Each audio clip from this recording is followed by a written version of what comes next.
Binatikos ni House Prosecutor at Bicol Saro Party List Representative Terry Riton ang mga supporters ni Vice President Sara Duterte sa umano'y pagtatangkang siraan ang House Prosecution Panel bago ang gaganaping impeachment trial sa Senado. Inihayag ito ni Riton matapos isangkot ng 18 dating opisyal ng Marines ang ilang mambabatas kabilang ang mga miyembro ng prosecution team sa umano'y paghahatid ng mga maletang may lamang pera sa isang pagdinig ng Senate Blue Ribbon Committee noong June 4. Ayon kay Riton, malinaw na layunin ng nasabing pagdinig na mag-iwan ng pagdududa sa kredibilidad ng prosekusyon. Ngunit tiniyak niyang hindi ito makapipigil sa paglalahad ng katotohanan sa Senate Impeachment Court. Kahit ano pong ibato ng 18 Marines at ng kung sino man ho na sumusuporta sa pangalawang Pangulo, tuloy po ang impeachment trial. We will not be deterred, ani Riton. Idinagdag pa ng mambabatas na handa nilang ipresenta ang lahat ng matitibay na ebidensya laban kay Vice Presidente, kabilang ang mga bank account at transaksyon mula sa Anti-Money Laundering Council or AMLAC.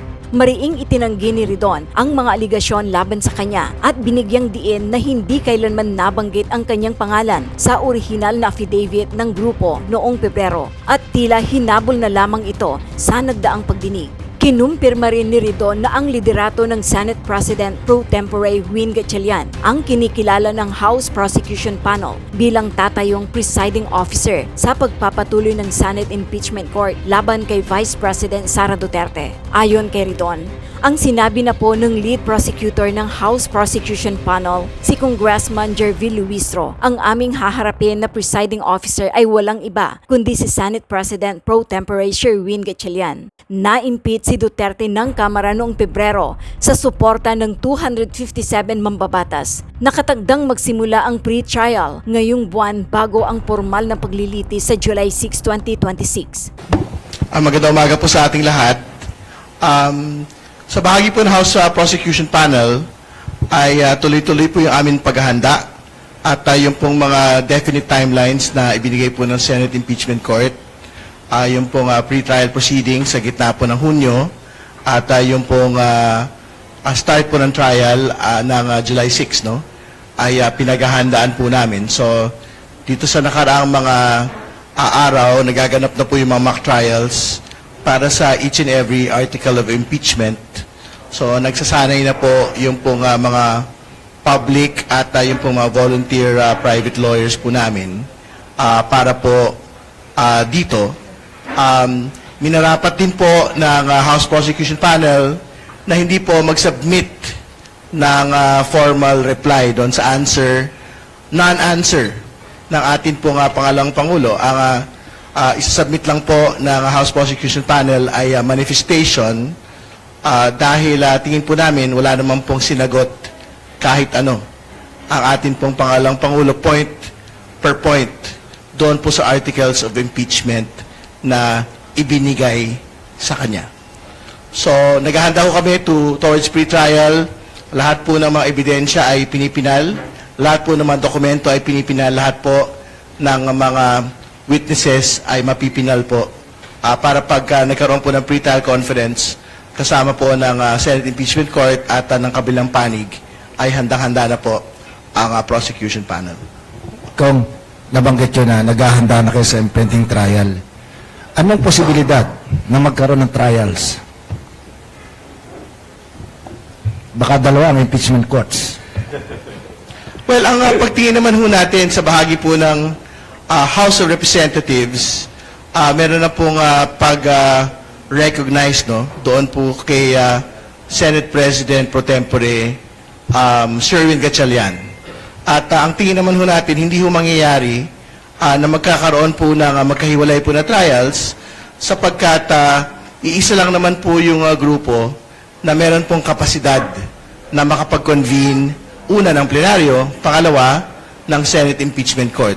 Wala pong iba kundi sa pangunguna po ni Senate President Pro Tempore Sherwin Gatchalian. No? So, I think that point needs to be made. No? Kasi nga, siya lang ho yung pwede ho yung grupo lang ho niya yung pwedeng magbukas dahil siya po yung merong bilang para ho makapag-convene ang Senate Impeachment Court.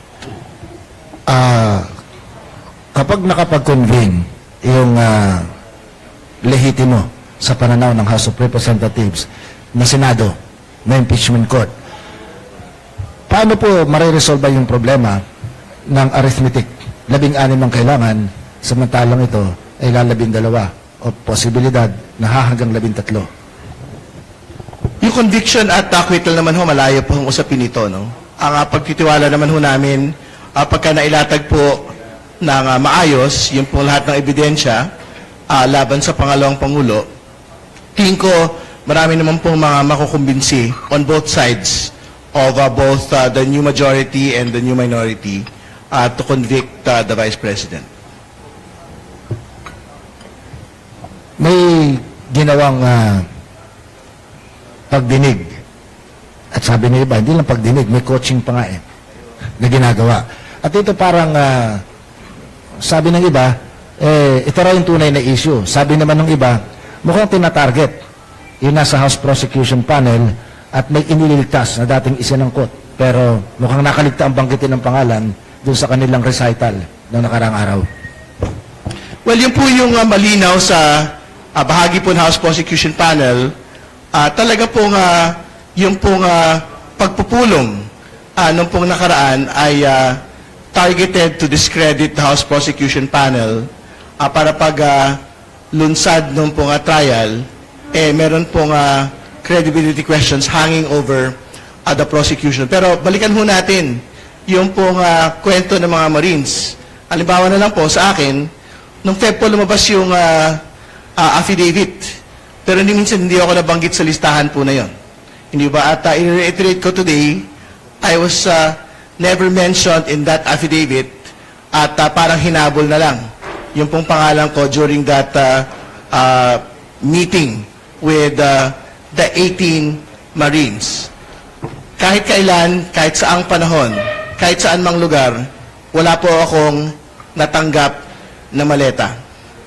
At hindi ho makakapigil yung pong ganito pong slander laban sa House Prosecution Panel sa pagtutuloy sa paglalantad ng katotohanan sa Senate Impeachment Court proceedings. Impeachment trial is coming. At kahit ano pa ho ibato ng 18 Marines at kung sino man ho na sumusuporta sa pangalawang Pangulo, tuloy po yung impeachment trial, we will not be deterred. The evidence will be presented on the bank accounts, on the AMLAC transactions, on each and every piece of evidence needed to convict the Vice President. Ikaw, sa mga nakapanood ng kanilang pagpupulong ngayon, parang impeccable ang memory. Sabi nga nung iba ano kayang iniinom na bitamina ng mga nagpapakilalang ex-Marines? Kasi memoryado pati yung PEXA. Samantalang tayo, yung inulam natin 3 days ago, di natin maalala With that, hindi ba, ano sa palagay nyo, dalawang paano nating abogado, hindi ba sa testimonya na kompleto yung oras na lang hindi binanggit, yung PEXA at kung saang lugar, madaling i-debunk yun kung hindi nagsasabi ng totoo? Tama ho yun. Actually, ang pinakamahalagang tanong, and the nation will have to confront the 18 ex-Marines or ex-bodyguards on this question. Nandoon ho sa affidavit, pangalan ng ilang mga senador na sangkot po sa supposedly bigayan po ng maleta. May pangalan, may address. Noong pong pagdinig, ni kahit anong pangungusap, hindi ho nababanggit. Ito pong ilang mga senador po na nakalagay sa affidavit. Hindi ho ba? Hindi ho ba dapat ang ginawa roon, inusisa ang bawat detalye ng affidavit, pero dito sa mga particular na mga personalidad po na ito, mga senador, may address. Andun pa nga yung isa sa pagdinig mismo. Hindi ho nakompronta yung po mga bodyguard po na ito. So, tingin ko doon pa lamang po, dapat makapaglatag na ho ng tanong doon sa ano ba yung motibo at ano ba yung kredibilidad nito pong 18 bodyguard po na ito ni former Congressman Zaldico. Dito lang sa issue ng 18 Marines, no? I don't even want to label them 18 Marines, 18 bodyguards. Hindi nga natin alam, di ba, kung ano ba talaga sila. Hindi ba, una, a lot of them, at least 4 of them nga, wala raw talagang track record of service sa ating Sandataang Lakas, una. Pangalawa, some of them were dishonorably discharged by the armed forces of the Philippines. So doon pa lang sa kasinungalingan na lahat sila mga Marines, para bang nanilbihan sa bayan, medyo iffy na tayo doon, no? Doubtful na tayo doon sa kredibilidad nila. Pangalawa, nagkabuhol-buhol na yung kwento bulat sa pool, no? Sabi nga, di ba, logistically impossible. Ang pinag-uusapan is around 800 plus billion ang sinasabi. Kahit na magsalansan alam niyo po, kung magbibilang po tayo ng 100,000 ngayon, iisa-isahin natin. Siguro naman binilang nila kada bundle ng pera. Di ba? Bago nila ilagay ko saan man. Magbilang tayo ng 100,000 lang ngayon, it will take us around 30 seconds to a minute. Depende kung gaano kakabilis, no?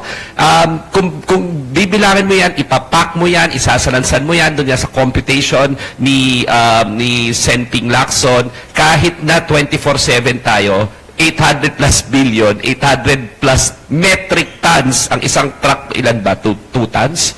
No? Hindi ka matatapos hanggang 2028 kahit 24/7 ka nagtatrabaho with around 40 people Diba? So, kahit tayo dito lahat magbilang hanggang mamayang hapon, no? Buti sana kung iisa-isahin natin yan, kung maka 500 billion tayo. Diba? At saka saan mo ilalagay lahat yon, ilang maleta yon. So, it is really mathematically, logistically impossible. Tapos, naniniwala ba tayo na 800 plus billion na ganun, gumagalaw in cash, no? Truck ng pera. Hindi nakita ng EMLC, wala nagsalita, hindi nakita ng intelligence units, hindi nakita ng CIA, hindi nakita ng international community. Tandaan po natin, ang cash monitor, hindi lang ng Philippine government, but by the international community. Natuto na po tayo noong 2001 na ginamit yung mga pera para i-fund yung mga terrorist cells. So, walang nagsalita sa buong mundo na truck ng pera, billion hanggang 800 plus metric tons sa pinag-uusapan natin ng pera. It just doesn't make sense, no? Pangatlo, kung titinan natin, di ba, yung si Congressman Terry Redon, dinadawit, hindi naman siya congressman. Si Congressman Laila de Lima, kalalabas lang sa kulungan, no? Tapos hindi pa nga congressman, dinawit na raw. So paano siya na-involve sa flood control? Nakakulong ng 7 taon. Paano nangyari yon? Tapos pagkalabas, kasama na raw siya bigla. Diba? It's a clear case of discrediting credible people kasi nangunguna sila sa kritisismo dito sa mga Duterte. Si Father Flavi, merong vow of poverty na pare na tumutulong. Talaga? Tumanggap ng pera? ICC, binawit. Talaga, yung mga ICC, yung pinakamatitigas natin na criminal investigators in the world. Na grabe po ang pagsasala ng credibility dyan, ng track record. Hindi ka basta-basta. Tapos tatanggap ng ganyang mga pera all of a sudden, no? And then, kung titingnan mo, si Manny Villar, si Loren Legarda, kasama daw doon sa listahan, bakit hindi na dinidiscuss? At sino ba talaga ang nagte-testify? Sorry, si Mark Villar. At sino ba talaga nagte-testify? Parang nagte-testify, mas kabisado pa ni Rodante Marcoleta yung testimonya ng mga ex-marines, no? O ex-bodyguards or whatever you want to call them. But what's certain is a lot of them were dishonorably discharged and have a bad track record of telling the truth, no? So, mas kabisado pa, at alam namin mga abogado yan, ni Kong Terry, na hindi pwedeng leading questions. Hindi pwedeng leading questions ang pagtatanong mo kasi it lessens the credibility. Parang tinuturuan on the spot Rehearse na nga, kino-coach pa. Saka nakakita ng rehearse na, kino-coach pa doon sa performance. Performative na nga, tinuturuan pa kung ano yung script. Kahit nga, sabi na, ilang beses naman tayo nakakita ng mga supposed congressional hearings, Senate hearing, di ba? Pwede mo magsalita yung abogado doon? Na parang siya nagte-testify? Bakit si Attorney Baligod na nagte-testify? Bakit hindi niya pa mag-get yung acts together? Yan, sabi ni Attorney Baligod, baka 40 million. Baka 80 million. Teka lang, mahina ako sa math. Mga 40 million, tapos sabihin mo na, 200 plus million a week. Sabihin mo na, di mga around 800 plus billion. Pwede ba yun sa korte? Gaganon ako sa korte, sabihin ko, Your Honor, sabihin nyo na mga ganito po.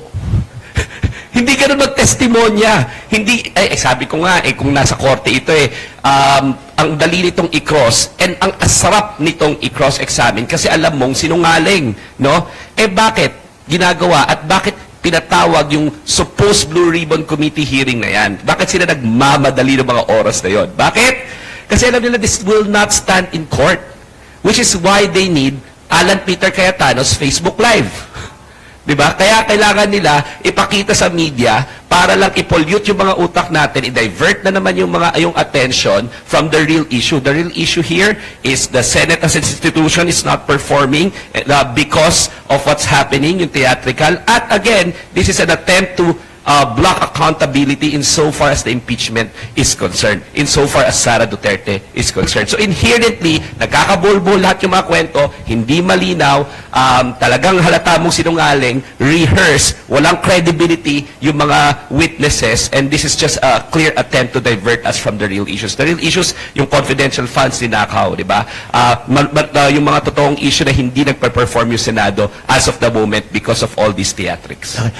Nung narinig ng isang matandang congressman, yung pangalan niya, sumugod siya. Anong take mo doon na Attorney Dino nung nagsalita si Congressman Alvarez at kinumpronta yung salaysay laban sa kanya? Nakakatawa, di ba, consistent yung rhetoric niya doon sa nangyayari kay Kong Terry tsaka kay Kong Laila. Sinusubukan silang patahimikin Pagdating ko po doon, nung una wala nung pinapaboto ako Pinapaboto ako, sabi niya, di ba, sa impeachment. Nung nag-no ako, nung sinuporta ako impeachment, pero nandun na ako Nakalagay na yung pangalan ko They're weaponizing the 18 Marines, no? Or the 18 sinungalings, ang tawag ko sa kanila. Hindi 18 Marines, 18 sinungalings. They're weaponizing them. Tingnan nyo po, napanood na po natin dati ito.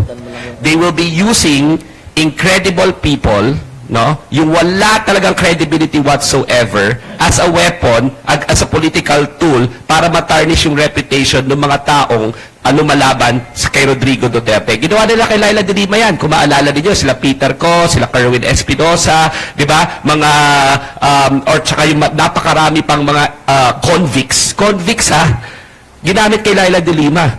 Di ba? Si Peter Co, sinaksak pa muna. Nag-pierce pa yung kutsilyo sa lungs niya. 2 days after, puwersang dinala doon sa House of Representatives para supposedly mag-testify. And everything, ang ginawa lang, magtuturo. Ginawa na rin niya kay Janet Napoles. Di ba? Walang mga kredibilidad, tapos i-hold hostage kahit sino mga politiko. Pero what's certain is, binibigyan natin sila masyado ng absolute na kapangyarihan para siraan itong mga matitinong mga lingkod bayan natin. No? And ang meron lawang sila, laway.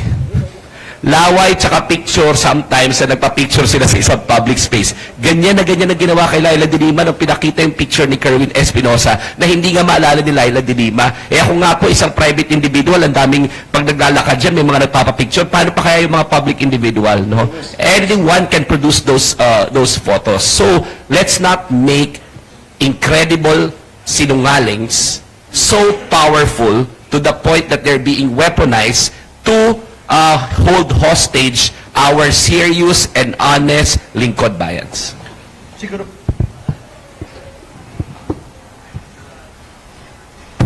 Siguro bago magtuloy, very important ho, at this is a challenge to the 18 former bodyguards, no? Magpakita sila doon sa Monday Blue Ribbon Committee hearing ni Blue Ribbon Chair Erwin Tulfo. Ulitin po nila lahat ng mga binanggit po nila nito pong nagdaang pagpupulong. Kasi yung pong meeting sa Lunes will be made under full secretariat, will be made under oath. No, kasi ito naman po yung talagang aktual na pagpupulong. So, ibig sabihin, if they can subject themselves to congressional scrutiny under an official proceeding, like what will happen on Monday, then doon ho natin na matetest kung talaga ho bang may kredibilidad yung kanila pong sinasabi at hindi po sila nagsisinungaling. Pag hindi po sila sumipot doon, malinaw na malinaw. Wala hong kredibilidad. Purong kasinungalingan po yung ginawa po nung pong nagdaang pagpupulong. Ako naman ang challenge ko sa 18 sinungalings, no? Ang problema po kasi is ginagamit po kayo. Ang question is hanggang saan po kayo gusto magpagamit kasi alam niyo po, may kaso na po tayo ha, nakasuhan na po kayo. Ilan na po dyan sa perjury niyo at pagsisinungaling ninyo at online cyber libel ninyo. Kayo po yung makakasuhan ng personal pero nagpapagamit po kayo kala Alan Peter, kala Rodante Marcoleta. Pero kayo po yung nakakasuhan, no? Alam niyo po, itong mga ito, sila nga in relation to the 18 Marines expose, may kaso ba sila? Wala.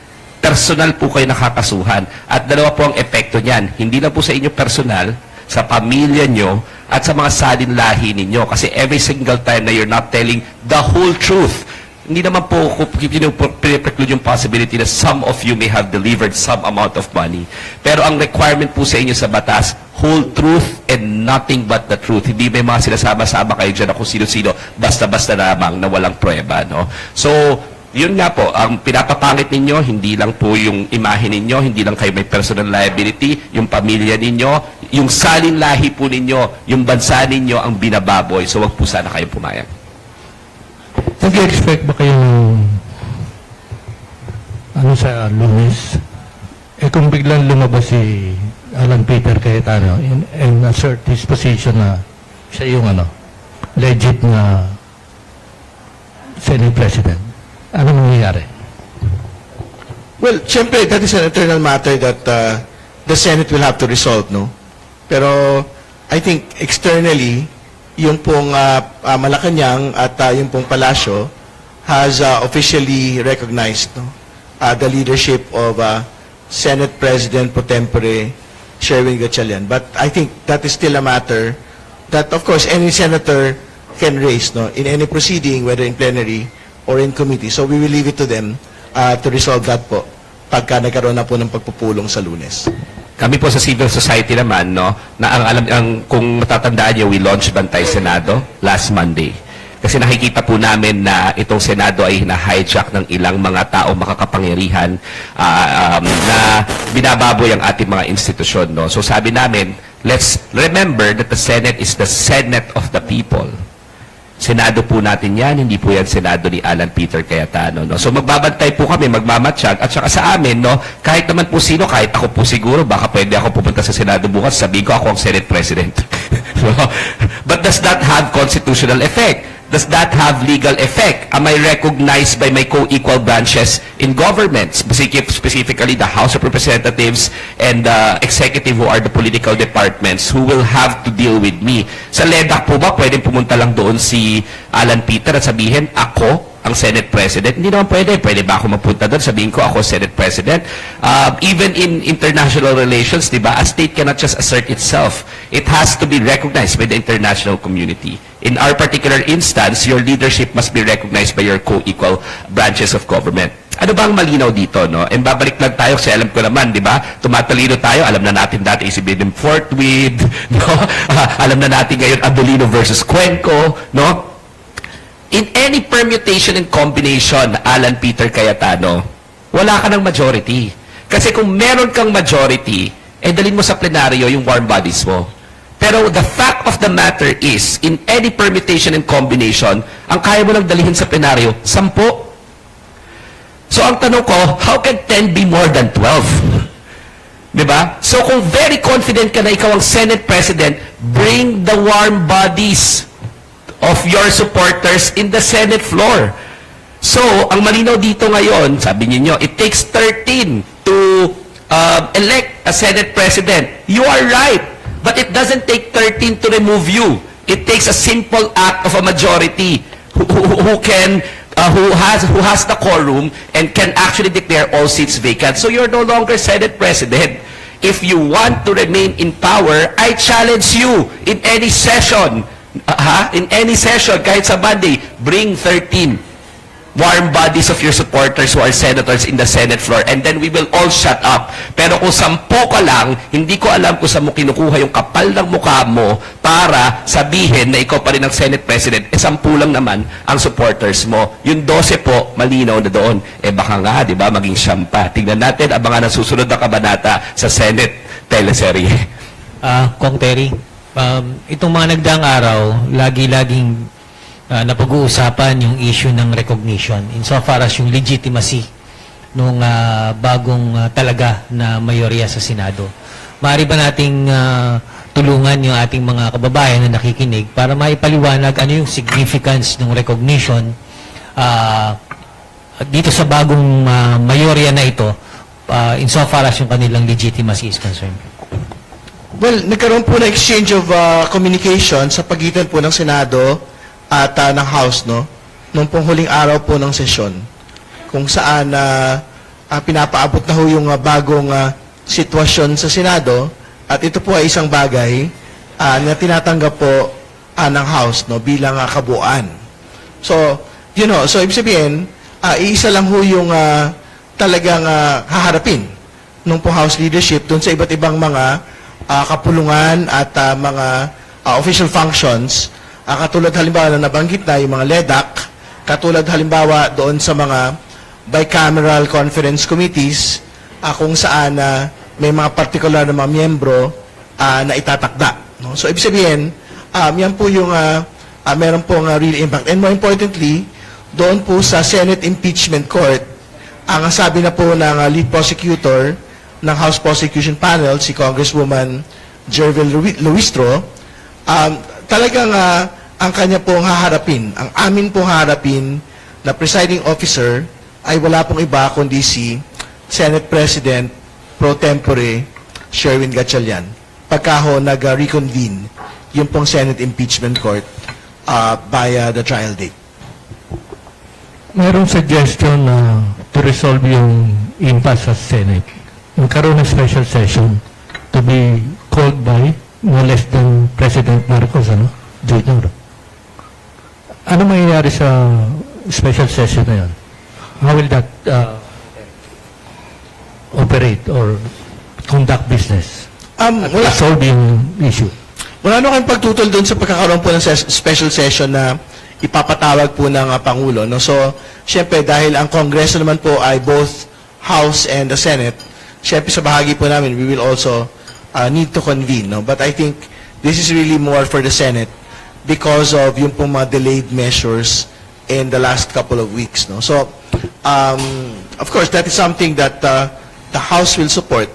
And hopefully, that is something that will also resolve nga po the leadership matter with definitiveness. No? Kasi gusto natin po talaga malaman na ano na pa talaga yung po aktual na sitwasyon dito po sa lideran. But as far as the Palace and the House is concerned, we are acknowledging the leadership of Senate President pro tempore Sherwin Gatchalian. Tom, sa pangyayaring ito, parang stalemate sa Senado. Pero nagpa-function ng gobyerno, nagpa-function ng bansa. Ito ba'y parang pinakita ng Senado sa ngayon na pwede palang tamakbo ang bansa na wala kayo eh. So you're not that relevant. Wala ako sa posisyon pang sabihin yun. Ano? Bilang bahagi po ng kabilang House, no? The Senate will really have to resolve that particular matter among themselves. Ito po sa special session, bago ako sumagot siya, no? Sa special session muna, no? Basahin ko lang yung statement natin. For weeks, the Senate of the Philippines has been consumed by political drama called Senate Serie or Senate Flicks directed and starring Senator Alan Peter Cayetano, a disgraced senator. Because of this Senate Serie, Senate's work has been stymified and stifled that have effectively paralyzed one of the country's most important democratic institutions. All while millions of Filipinos struggle with rising prices, hunger, and economic uncertainty brought about by the ongoing crisis in the Middle East. As a consequence, vital measures remain pending and unapproved. Equally alarming, numerous appointments involving government officials, members of the Armed Forces of the Philippines, the Philippine National Police, and the Diplomatic Corps have been placed on hold. Some of these officials are now nearing mandatory retirement and may never fully enjoy the promotions and recognitions they rightfully earned through years of service because the Commission on Appointments has been unable to act. The damage is not merely political, it is also financial. According to Acting Senate President Sherwin Gatchalian, the Senate spends approximately 25 million pesos every single day in salaries, rentals and utilities, and operational expenses. The Filipino people are paying for a Senate that has been prevented from fully doing its work. Tayo po yung nagbabayad ng kanilang palabas at teleserye sa Senado. 25 million pesos almost every day. Everyday loss is a lost opportunity to pass laws, approve appointments, address urgent national concerns, and provide solutions to problems affecting millions of Filipinos. This is why we call on those responsible for this political spectacle to answer for the opportunities that have been squandered and the public resources that have effectively been wasted. I am actually therefore calling on President Ferdinand Marcos to exercise his constitutional authority and immediately convene the Congress in a special session because of all the laws that the Senate was not able to read up to the third reading and to approve and to do its work. So kahit po sa ating sistema, kahit gaano kasipag ang Kamara,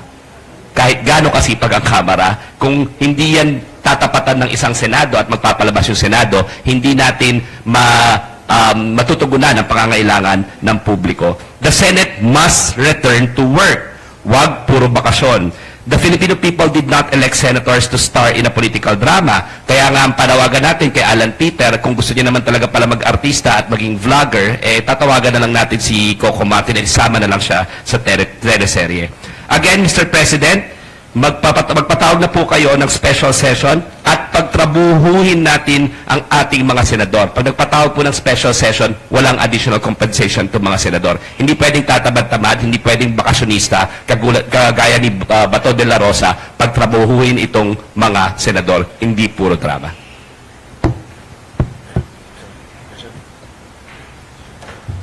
Attorney Dino, yung grupo ninyo, yung Bantay Senado, ano yung assessment ninyo dito sa nangyayari ngayon sa Senate?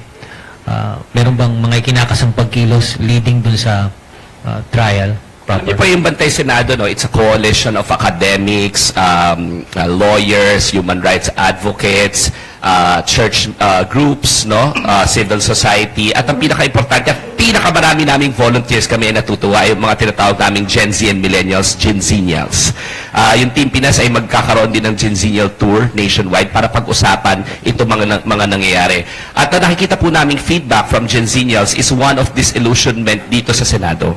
At ang gusto sana namin ay hindi mangyari yon. Kasi every single time na nadidisillusion po tayo, sasabihin natin lahat naman sila korap wala nang pag-asa yung Pilipinas only in the Philippines ang nananalo po doon sila kasi yun exactly ang gusto nila, to prevent all of us from participating.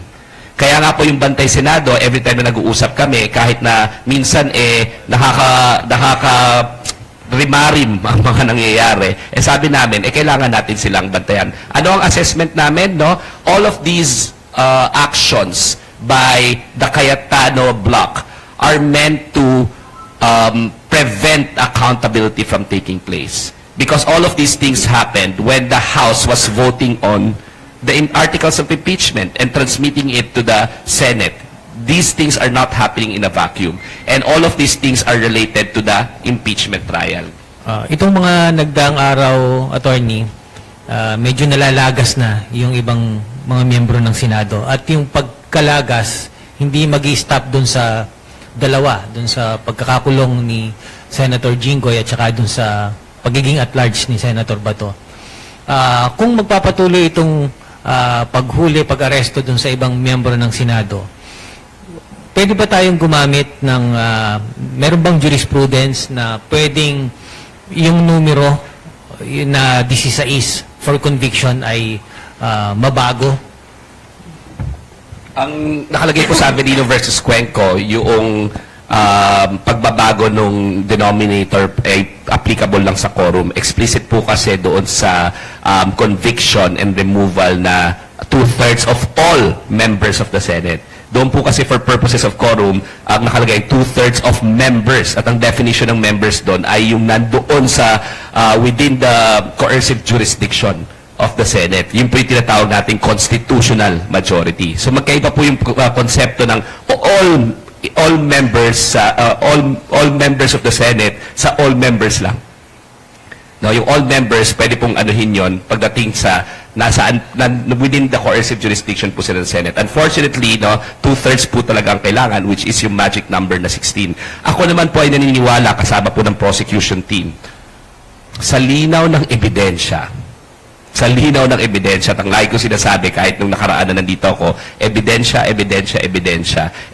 may dapat makonvict si Sara Duterte at pwede pa rin makonvict si Sara Duterte. Mag-aapela po tayo kahit po dun sa mga nasa teleserye ngayon.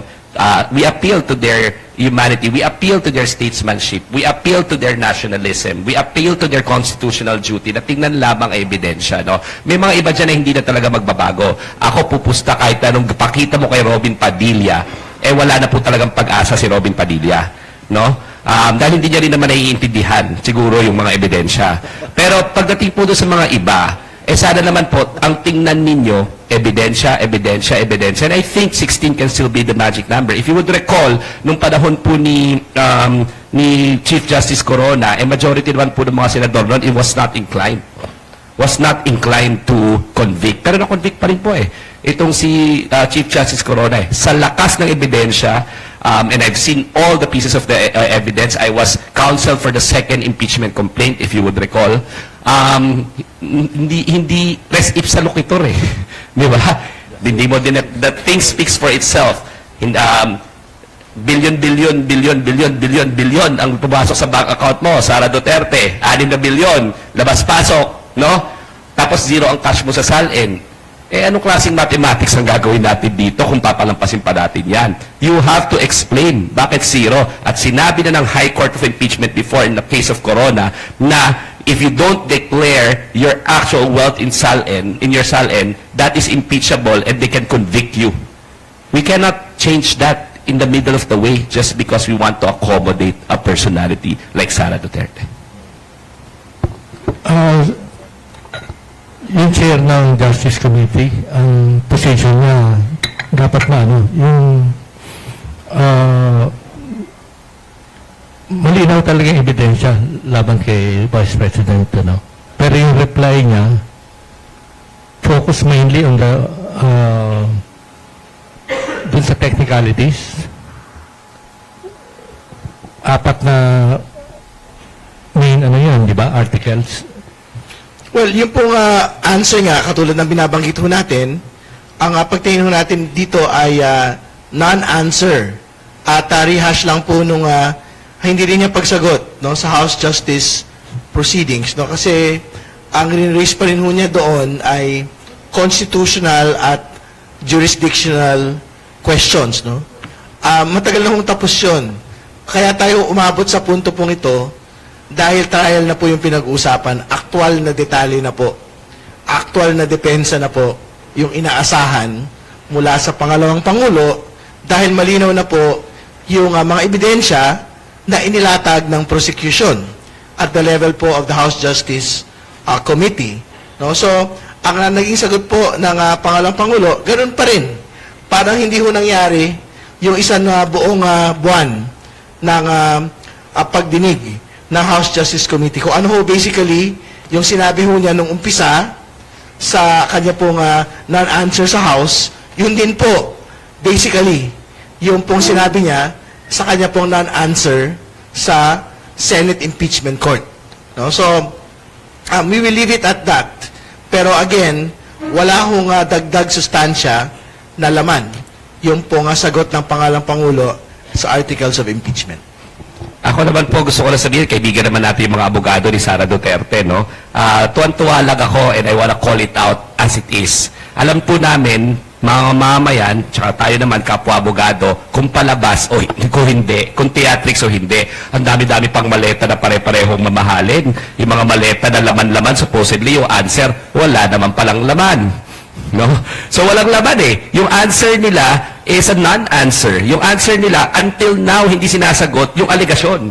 Nandun na naman sa kung ano-ano mga question na hindi naman sila nakakuha ng kahit anong TRO or preliminary injunction sa mga korte natin with respect to the impeachment. So please lang, ang apela ko, sagutin ninyo yung alegasyon. Bakit zero yung cash declaration mo sa salin mo at ano itong 6 billion na mahigit labas-pasok sa bangko mo, No? So yun ang sagutin ninyo. Siguro naman kasi baka walang sagot.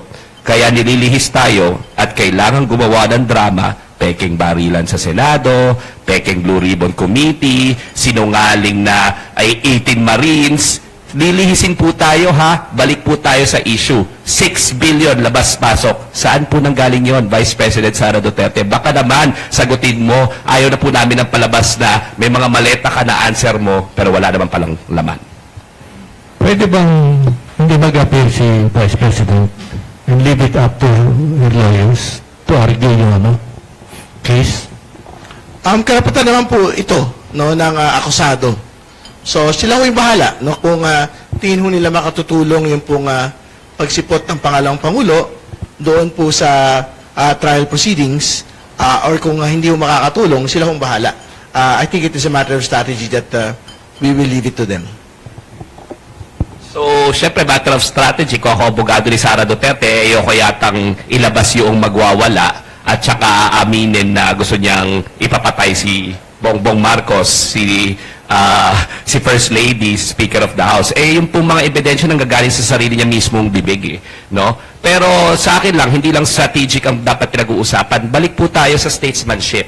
Balik po tayo sa public service. When you are, kung lingkod bayan ka, hindi ba dapat galangin mo ang saligang batas? And you know that under the Constitution, impeachment is the most sacred accountability process. Gagalangin kaya yan ni Sara Duterte? I doubt. Pero sana sa atin, mga mamayan, balikan natin hindi lamang yung practical, hindi lamang kung ano yung selfish interest nila, hindi lamang yung strategic para sa kanila, di ba? Meron po talaga silang duty na harapin tayo at sana yun yung standard natin na kailangan humarap siya. Pwede ba siyang hindi humarap? Kung ang tanong, pwede.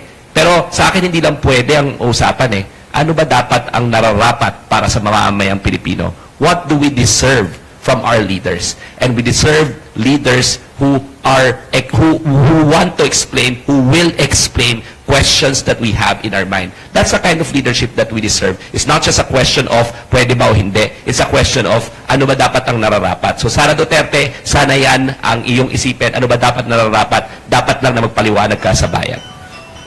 Question.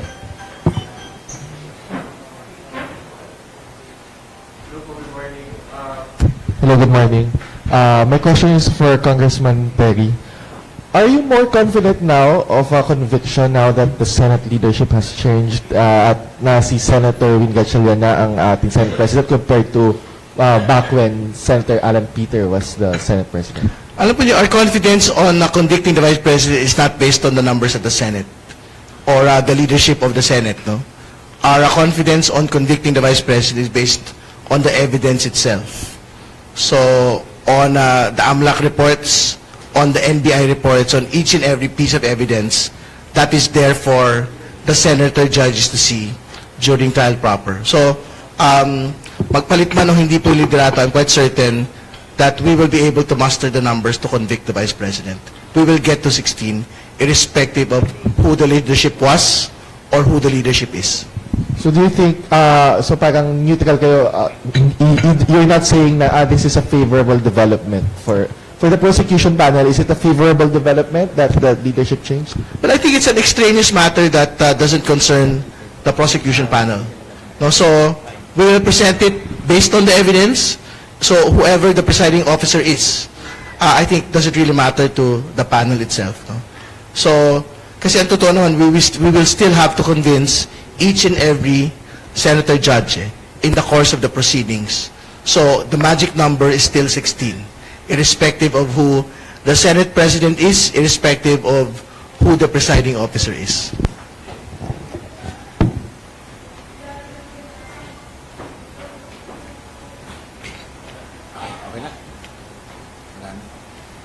Siguro, hindi naman doon sa impeachment. Kahapon ba o the other day, si Congressman Sia, nagsabi na handa siyang isurrender yung pribilehyo ng parliamentary courtesy at haharap siya pag iimbitahan daw uli yung 18 Marines doon sa Senado para patunayan na hindi totoo yung mga bintang sa kanya. Kayo ba kung Terry, handa rin harapin ng personal saan mang forum yung mga nagbibintang sa inyo tungkol sa maleta? Walang problema ang harapin sa anumang forum po yung 18 Marines, no? Pero ang problema, dapat may detalye ho yung paratang. Kasi kung haharapin mo, tapos yun lang yung paratang, parang i-erase mo pa yung sila ng platform, eh. No? So at the moment, what they had made against House members, against the House Prosecution Panel, are barefaced lies and allegations. I don't think they deserve any platform to further their lies, no? And we will not be a party to it. Kung walang stenographer, walang staff ng Senado, walang secretariat dun sa ginawang pagpupulong ngayon, sila ay hinog na hinog para sampahan ng kasong slander or libel, di ba? Walang proteksyon, na walang pribilehyo na sa clout ng kapangyarihan ng Senado. Tama po ba? Tama ho, kasi ang nangyari ho ng Webes, Blue Ribbon cosplay. Hindi ho ba? Parang may mga nagpapanggap po doon ng mga miyembro ho ng Blue Ribbon Committee, may nagpapanggap po roon ng mga witnesses. Pero again, wala hong full secretariat doon. Wala hong stenographer doon. Wala hong actual na oath na nangyari po ron. Hindi ho ba? So, tama yung binanggit, they will be subjecting themselves to cyber libel and slander. But more importantly, again, the challenge to them is to go to the Blue Ribbon Committee on Monday. Kasi doon po meron full secretariat. They will be subjected to an oath. They will be subjected to full congressional scrutiny. Ulitin po nila lahat ng mga sinabi po nila doon para ho matanong na maayos, para masagot po na maayos. Naalala ko, Terry, yung cyber libel bago yan eh. At dun sa, nung binabalangkas yung batas na yan, isa kami sa mga tumututol na yung cyber libel ay mas mabigat ang parusa kumpara sa karaniwang kaso ng libelo. Ano nga yung pagkakaiba ng bigat ng kaparusahan sa cyber libel kumpara dun sa karaniwang kaso ng libelo? Tumataas lang po ng isang degree higher, no?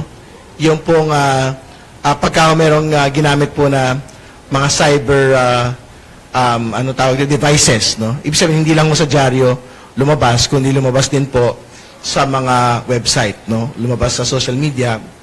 Kumbaga, mas mahaba po yung pagkakakulong pagka po cyber libel po yung pong ipinataw po na krimen. Sabihin ko lang po ngayon na we are right now in advocates of public interest law, no, and of course in the various organizations that I'm involved with.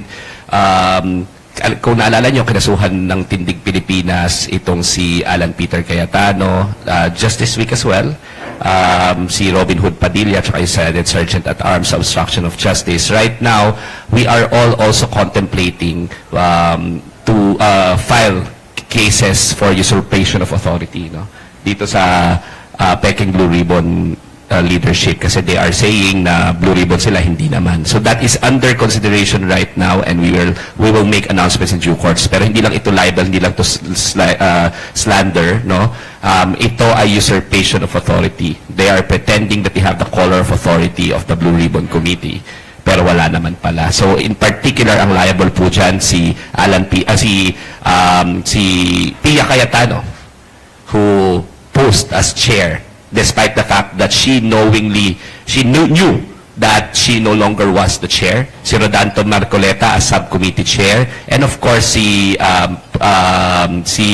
poster Senate President Alan Peter Cayetano. Yeah, may tanong ako sa iyo, Atty. Dino. Kung sa tingin mo, poser ang mga ito nagpapanggap nung nagkukunwari sa kanilang hawak na kapangyarihan, sa English, usurpation, mga abogado po ito. Mga abogado sila. Sila ho ba pwedeng makakasuhan ng disbarment?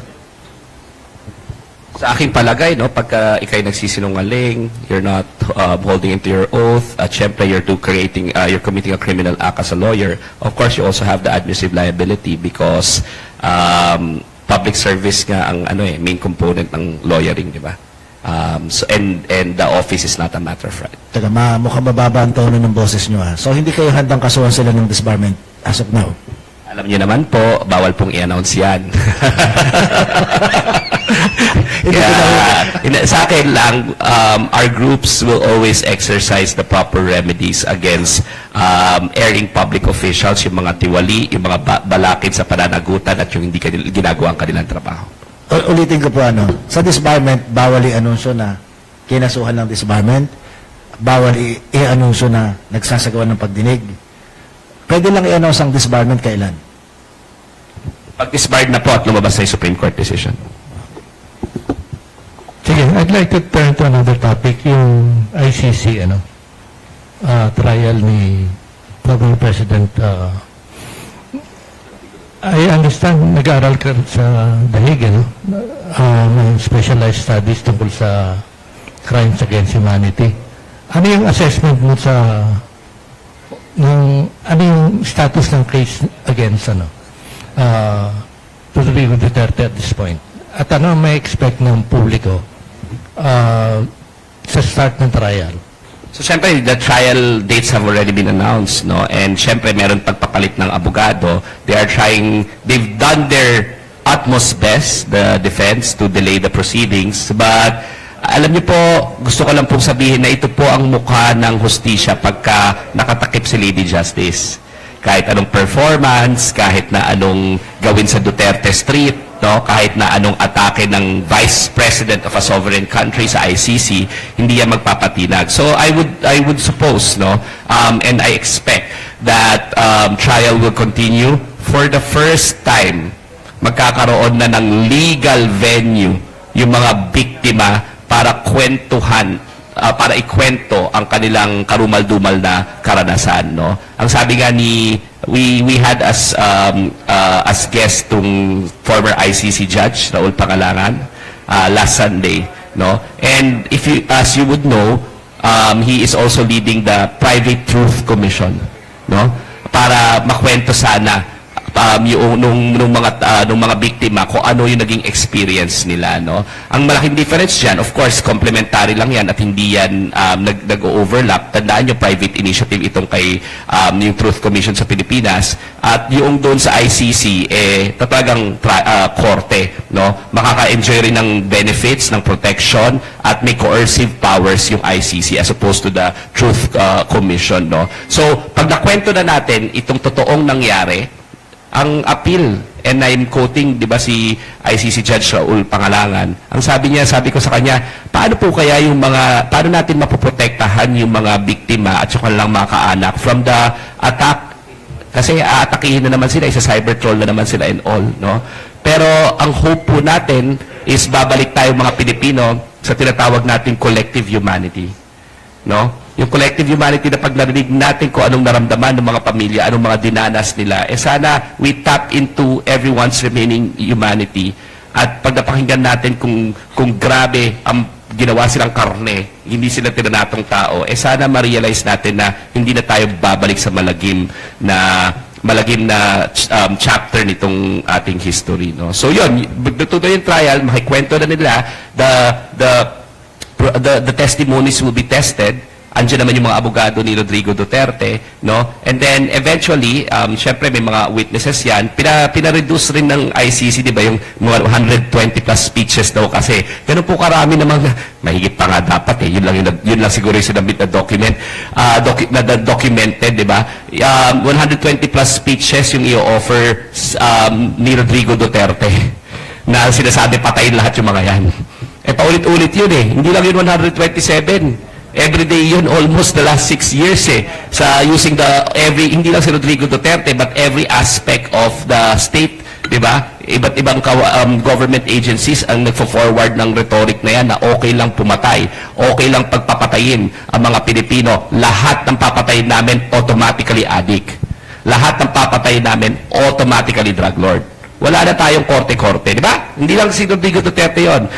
Institutional machinery. So, pinapabawasan na ng ICC yan kasi sabi nila, sobra naman dami yung 127. Anong ibig sabihin yan? The ICC means business. They don't want any delay. Once they already appreciated the evidence and it is corroborated, that's enough.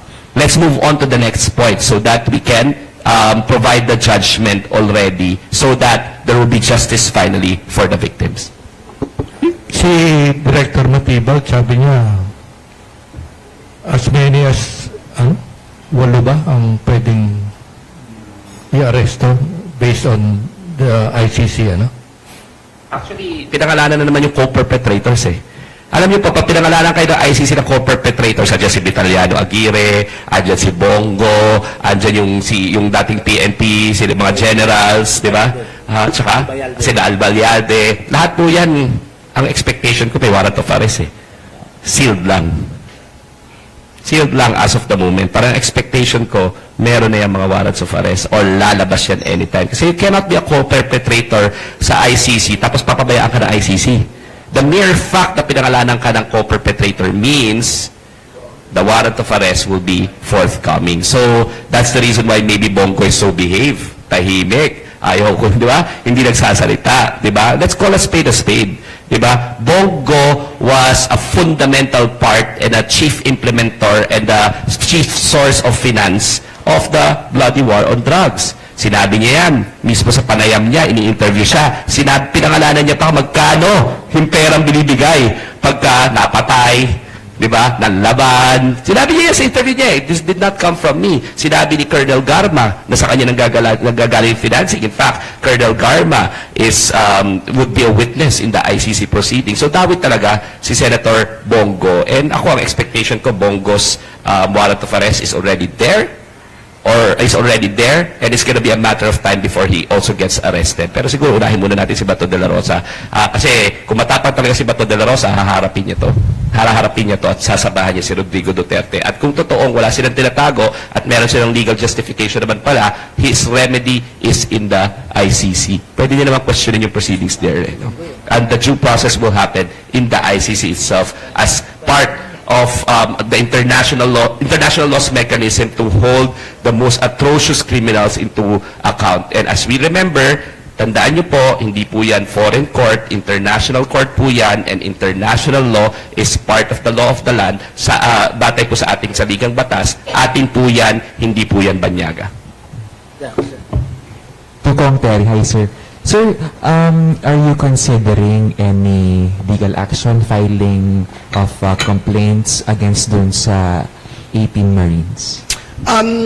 Yung pong mga kasamaan ho natin sa Kongreso at sa prosecution panel, ang alam ko, nag-file na po sila ng libel, cyber libel sa 18 Marines, no? Sa bahagi po natin, tingnan natin dapat din naman pansinin eh. Hindi ba? Kasi, katulad sabi ko kanina, barefaced lie.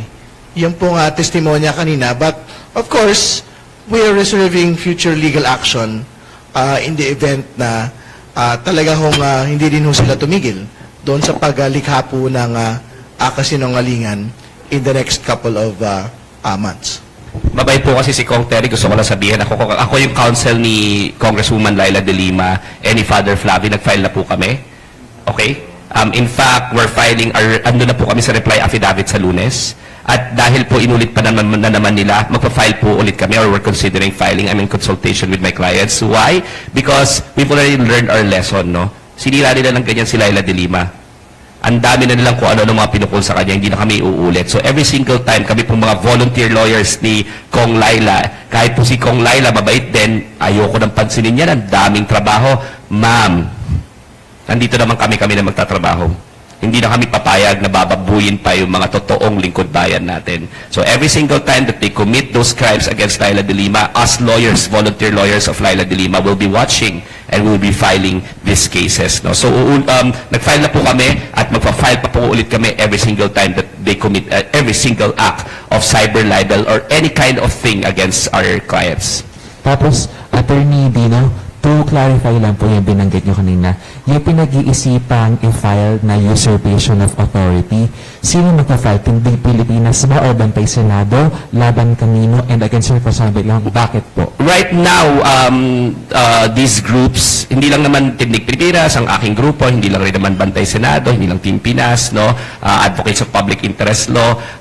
Basically, all these groups, we are now in consultation. But definitely, I will, and I am already in the preparation of filing. No, I cannot speak for the group yet because we are still deliberating, but I am already in the process of drafting together with several volunteer lawyers, young lawyers, who we call our group kasi angry lawyers eh.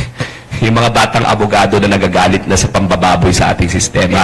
Kaya po lahat, hindi ko naman po kaya lahat ito mag-isa eh, na nagda-draft. Mahirap po mag-draft ha. Mahirap pagandahin ang mga pleading, di ba? So, may grupo po tayo ng mga angry lawyers who are drafting and preparing.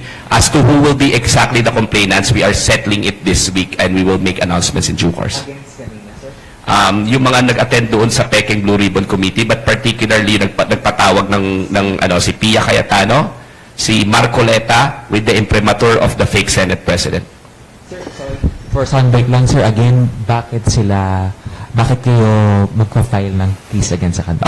Because they are pretending that they have the authority of the Blue Ribbon Committee, no? And may color of authority sila na wala naman, especially since they don't have the majority. And of course, sabi nga ni Pia Cayetano, how can 13 be 12? How can 10 be more than 12? Ang tanong dapat, di ba? How can 10 be more than 12? Hindi ko na po ito ipa-file, Senator Pia.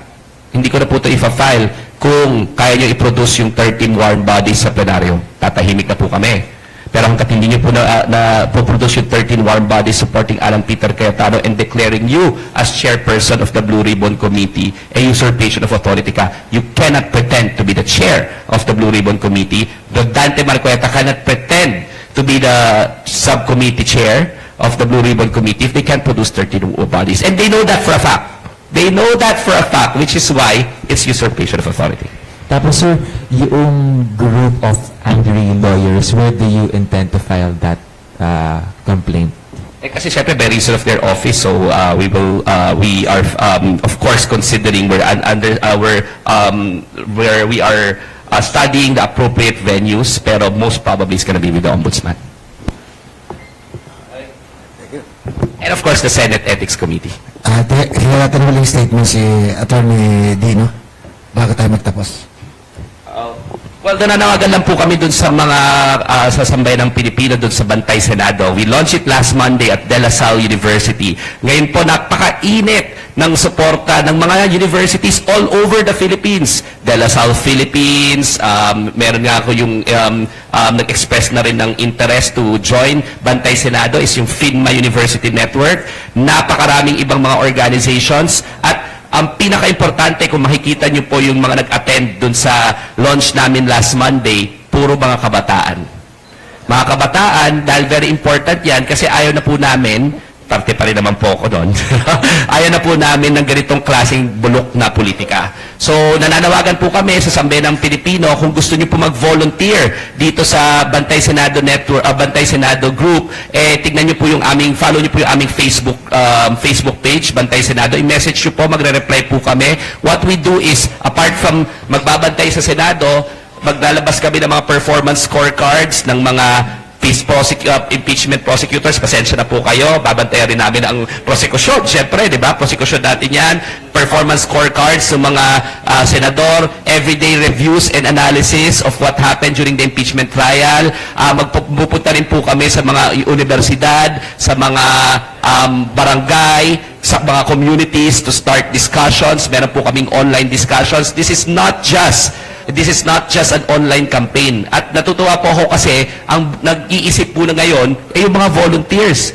Diba? Paano? Saan tayo pupunta? Paano natin ma-reach? At paano natin may increase yung level of political discourse in this country, most specifically with respect to accountability? So, mga kababayan, sana po samahan niyo po kami. Bantayan natin ang Senado dahil Senado po natin yan, hindi po yan Senado ng iilang mga posers. Salamat po. Kung Terry. Okay, sa bahagi naman po namin, Para tapusin na po yung kasinungalingan sa maleta, meron po tayong dalang maleta ngayong araw po na ito. Hindi ho lahat ng maleta may pera, mga kaibigan. Yung iba po, may mangga at peluka. The House and the House Prosecution Panel will not be deterred. Hindi ho kami magpapapigil sa mga kasinungalingan at mga fabricated testimonies po ng kung sino man.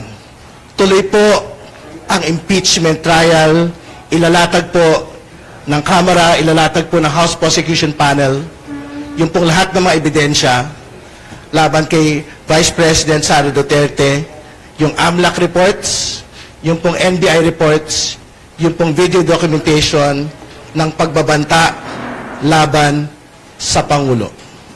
So bumalik po tayo sa usapin. Ang usapin po ay ang pagpapanagot sa pangalang Pangulo. Wala pong iba. Maraming salamat. Salamat po.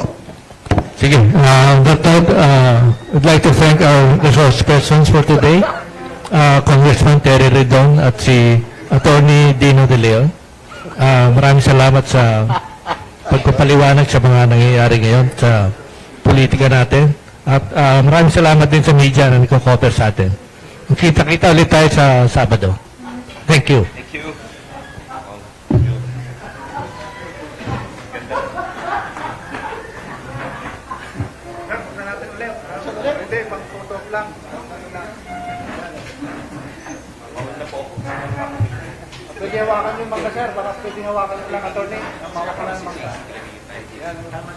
Mag-subscribe at i-click ang notification bell para sa mga susunod na video updates.